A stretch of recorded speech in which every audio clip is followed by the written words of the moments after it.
60,000 সৈন্য আর 13টি বিশাল হাতি নিয়ে কাবার দিকে ধেয়ে আসছিল এক রক্ত পিপাসু বাহিনী। আজ কেউ আমায় থামাতে পারবে না। আজ আমার শক্তির সামনে কিছুই দাঁড়াতে পারবে না। বিশাল হাতির সামনে ছোট পাখির দল। শুরু হলো ইতিহাসের সবচাইতে বড় অলৌকিক যুদ্ধ। ইয়েমেনের শাসনকর্তা আব্রাহা এক বিশাল গির্জা তৈরি করল মক্কার সম্মান কেড়ে নিতে। সবাই কেন মক্কার সেই পাথরের ঘরে যায়? আমার এই গির্জায় কেউ আসে না কেন? আব্রাহার এই চক্রান্ত সহ্য করতে পারল না এক আরব ব্যক্তি। সে গির্জাকে অপবিত্র করে পালিয়ে গেল। আমার এই পবিত্র গির্জাকে অপমান করা হয়েছে। আমি শপথ করছি, এই অপমানের জবাব ইতিহাস মনে রাখবে। শুরু হলো ধ্বংসের প্রস্তুতি। বিশাল এক সেনাবাহিনী নিয়ে কাবার উদ্দেশ্যে বের হলো আব্রাহা। এই বাহিনীর প্রধান ছিল মাহমুদ, এক অতিকায় হাতি, যা আরবের মানুষ আগে কখনো দেখেনি। আব্রাহার দম্ভ ছিল আকাশচুম্বী। সে ভাবছিল পুরো পৃথিবীকে সে তার পায়ের তলায় পিষে ফেলবে। আরবের বীরেরা, আল্লাহর ঘর রক্ষা করতে এগিয়ে এসো। এই জালিমকে রুখে দাও। কিন্তু আব্রাহার বিশাল শক্তির সামনে আরবের ছোট ছোট গোত্রগুলো খড়কুটোর মতো ধসে পড়ল। আমাদের মক্কার পথ দেখিয়ে চলো। ভুল করলে তোমার পরিণতি ভালো হবে না। তায়েফবাসী ভয়ে আব্রাহাকে সাহায্য করল। তারা তাদের নিজস্ব মন্দির বাঁচাতে আব্রাহাকে পথপ্রদর্শক দিয়ে দিল। মক্কার সীমানায় পৌঁছেই আব্রাহার সৈন্যরা লুট তরাজ শুরু করল। তারা কুরাইশদের সম্পদ কেড়ে নিল। এই লুটের মধ্যে ছিল কুরাইশ প্রধান আব্দুল মুত্তালিবের 200টি উট। মক্কায় তখন চরম আতঙ্ক। শোনো মক্কাবাসী, আমাদের বাদশাহ যুদ্ধ করতে আসেননি। তিনি এসেছেন কেবল কাবার উদ্দেশ্যে। আব্দুল মুত্তালিব যখন আব্রাহার সামনে এলেন, তার ব্যক্তিত্ব দেখে আব্রাহা সিংহাসন ছেড়ে নিচে বসলেন। আমি তো ভেবেছিলাম আপনি কাবা রক্ষার মিনতি করবেন, অথচ কথা বলছেন সামান্য উট নিয়ে। আমি উটের মালিক, তাই উট নিয়ে কথা বলছি। আর কাবার মালিক আল্লাহ, তিনিই তার ঘর রক্ষা করবেন। আজ আপনার খোদা আমার পথ রুখতে পারবে না। মক্কাবাসী, দেখো কি ঘটে। আব্দুল মুত্তালিব আল্লাহকে স্মরণ করে বললেন, হে আল্লাহ, মানুষ তার নিজস্ব সম্পদ রক্ষা করে, আপনি আপনার ঘর রক্ষা করুন। গোটা মক্কা শহর জনশূন্য হয়ে গেল।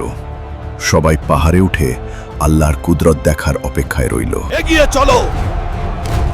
আজ আরবের মাটি থেকে কাবার নাম নিশানা মুছে দাও। কিন্তু অবাক কাণ্ড, বিশাল হাতি মাহমুদ কাবার দিকে এক কদমও এগোতে রাজি হল না।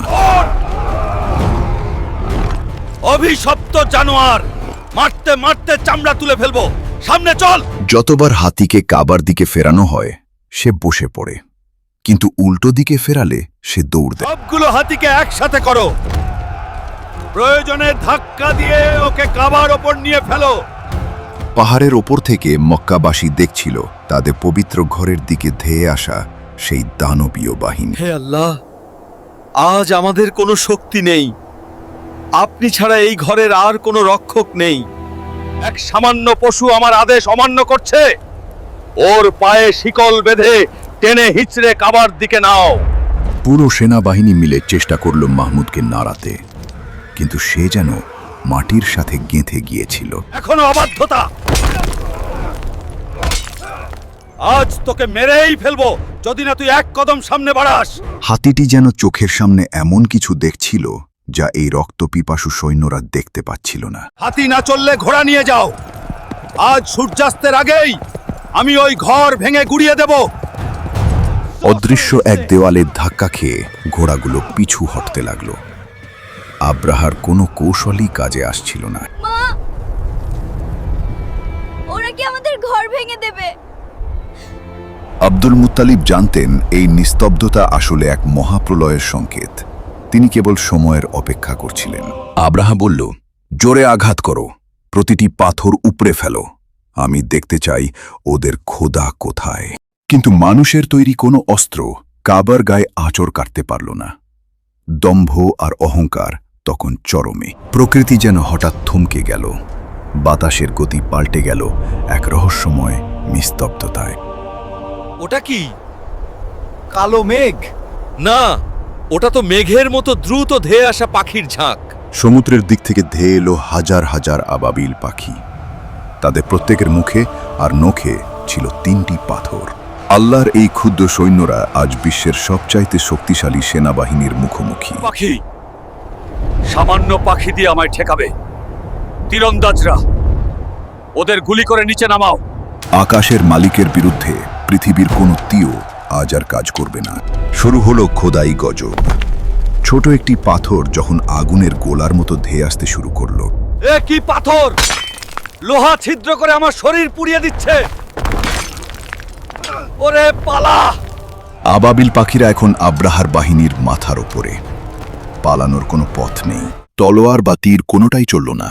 আল্লাহর পাঠানো ছোট পাখি আব্রাহার সম্পূর্ণ বাহিনীকে ধ্বংস করে দিচ্ছিল। বিশাল হাতির সেনাবাহিনী এখন কেবল লাশে পরিণত হওয়ার অপেক্ষায়। আব্রাহা বলল, আমার সৈন্যরা কোথায়? আমার হাতিগুলো কোথায়? সবাই পালাও! জীবন নিয়ে পালাও! আব্রাহার দম্ভ চূর্ণ হওয়ার সূচনা হল, কিন্তু চূড়ান্ত পরিণতি ছিল এর চেয়েও অনেক বেশি বীভৎস। শুরু হলো চূড়ান্ত ধ্বংসযজ্ঞ। আকাশ থেকে বৃষ্টির মতো ঝরতে লাগলো আগুনের পাথর। পাথরগুলো যার গায়ে লাগলো তাকেই মুহূর্তেই মাটিতে লুটিয়ে দিল অপ্রতিরোধ্য শক্তিতে। হাতিগুলো পড়ে যাচ্ছে! পালাও! আব্রাহার কোনো সৈন্যই আজ রেহাই পেল না। মরুর বুক নিস্তব্ধতায় ঢেকে গেল। মুহূর্তের মধ্যে পুরো সেনাবাহিনী চূর্ণ বিচূর্ণ হয়ে গেল। খাওয়া ভুসির মতো ছড়িয়ে পড়ল মরুর বুকে। আব্রাহা বলতে লাগল, আমার শরীর জ্বলে যাচ্ছে, তাড়াতাড়ি ইয়েমেনের দিকে ঘোড়া ছোটাও। আব্রাহাকে বাঁচানোর আর কেউ রইল না। তার দম্ভ আজ মরুভূমির ধুলোয় লুটাচ্ছে। সুবহানাল্লাহ! কাবার মালিক আজ তার ঘরকে আকাশ থেকে পাহারাদার পাঠিয়ে রক্ষা করলেন। আবাবিল পাখিরা তাদের কাজ শেষ করে চলে গেল। মক্কার আকাশ আবার পরিষ্কার হয়ে উঠল। যারা বেঁচে ছিল তারা ফিরছিল ভাঙা অহংকার নিয়ে। আব্রাহাও ছিল তাদের মধ্যে। আমার গির্জা! আমার গির্জা কোথায়? কেন আমার শরীর আর আমার কথা শুনছে না? নিজের প্রাসাদের দ্বারপ্রান্তেই পতন হলো তার। দম্ভের সমাপ্তি ঘটল নিঃসঙ্গ পরিণতি। মক্কাবাসী আবার ফিরে এলো তাদের ঘরে। কাবার মর্যাদা আরবের বুকে আরও উঁচুতে উঠল। শত্রুর চিহ্ন মুছে গেল, কিন্তু কাবার ওপর আল্লাহর রহমতের নূর আরও উজ্জ্বল হয়ে উঠল। আব্রাহার দম্ভ ইতিহাসের ধুলোয় হারিয়ে গেল, আর কাবা দাঁড়িয়ে রইল আল্লাহর কুদরতের চিরন্তন সাক্ষী হয়ে। এটিই ছিল সেই ঐতিহাসিক হাতির বছর, যা চিরকাল জালিমদের জন্য এক চরম সতর্কবার্তা হয়ে থাকবে। সবচাইতে বড় রহস্য হল, এই বছরই মক্কার পবিত্র মাটিতে জন্ম নিতে যাচ্ছিলেন শেষ নবী মুহাম্মদ সাল্লাল্লাহু আলাইহি ওয়াসাল্লাম। আব্রাহার হস্তি বাহিনীর এই অবিশ্বাস্য ধ্বংসের ইতিহাস আপনার কেমন লেগেছে? কমেন্টে জানান। ইসলামের এমন সব রোমাঞ্চকর ও সত্য ইতিহাস জানতে আমাদের সাবস্ক্রাইব করে সাথেই থাকুন। ভিডিওটি শেয়ার করুন, যেন সবাই আল্লাহর এই অসীম ক্ষমতার কথা জানতে পারে। আল্লাহ আমাদের ঈমানকে মজবুত করুন। দেখা হবে পরবর্তী ভিডিওতে। আমিন। জাযাকাল্লাহু খায়র।